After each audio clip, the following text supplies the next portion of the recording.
প্রিয় দর্শক, আসসালামু আলাইকুম। আমার নতুন একটি ভিডিওতে আপনাদের স্বাগতম। প্রিয় দর্শক, আপনারা দেখতে পাচ্ছেন আমি একটি নির্মাণাধীন ভবনে দাঁড়িয়ে আছি। এই ভবনে আমাদের বর্তমানে গেট বিমের কাজ চলমান রয়েছে। প্রিয় দর্শক, গেট বিম একটি বিল্ডিং এর জন্য অত্যন্ত গুরুত্বপূর্ণ একটি বিষয়। এই গেট বিমই আমাদের বিল্ডিংকে ভূমিকম্প যে আছে সেই ভূমিকম্প থেকে রক্ষা করে বা ভূমিকম্প প্রতিরোধে সহায়তা করে এই গেট বিম। এই গেট বিম আমাদের পুরো বিল্ডিংকে একটা জয়েন্টে আবদ্ধ করে।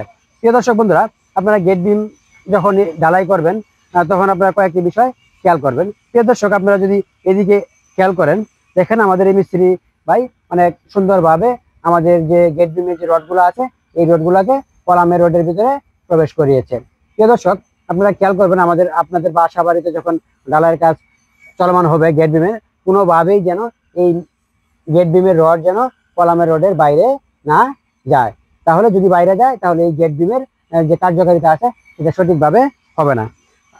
গেট বিম নির্মাণ করার ক্ষেত্রে আপনারা আরো কয়েকটি বিষয় খেয়াল করবেন আপনাদের যে রিংগুলা বানানো হয়েছে সেই রিংগুলাতে সঠিকভাবে হুক দেওয়া হয়েছে কিনা।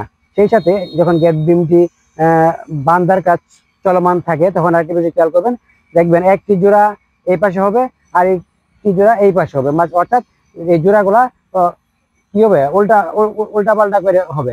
একসাথে এই জোড়াগুলা দেওয়া যাবে না। এক পাশে একটি জোড়া পড়বে আর এক পাশে জোড়া থাকবে না, আরেকটি জোড়া এই পাশে হবে আবার এই পাশে জোড়া থাকবে না, এই পাশে আবার জোড়া হবে। এইভাবে সুশৃঙ্খল করে আপনারা রিংগুলা বাঁধার চেষ্টা করবেন। প্রিয় দর্শক বন্ধুরা, আপনারা গেট বিম করার ক্ষেত্রে আরো কয়েকটি বিষয় খেয়াল রাখতে পারেন। গেট বিম যখন শাটারিং করবেন, শাটারিং করার পর আপনারা দেখবেন যে দুই পাশে এবং নিচের অংশে সঠিকভাবে ক্লিয়ার রাখা হয়েছে কিনা। আর এই ক্লিয়ার রাখার ক্ষেত্রে আপনারা ব্লক ব্যবহার করতে পারেন। ব্লকটি অবশ্যই আপনারা 1:1 এই অনুপাতে তৈরি করবেন, অর্থাৎ এক বস্তা বালির সাথে এক বস্তা সিমেন্ট মিশ্রণ করে আপনারা অনেক শক্তিশালী করে 1 ইঞ্চির ব্লক তৈরি করবেন। এবং প্রিয় দর্শক, আপনারা সুন্দর করে ব্লক ব্যবহার করার চেষ্টা করবেন।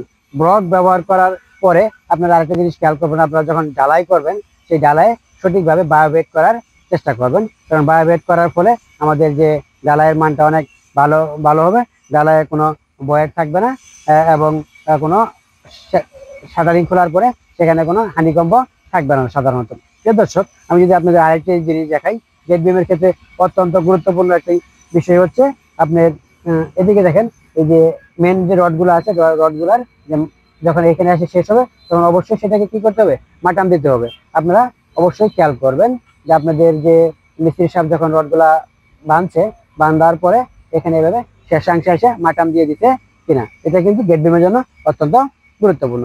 প্রিয় দর্শক, আজকে এই পর্যন্তই। আগামী দিন অন্য কোনো বিষয় নিয়ে আপনাদের সামনে আমি উপস্থিত হব এই আশাবাদ ব্যক্ত করে আমার আজকের এই ব্লগ এখানেই শেষ করছি।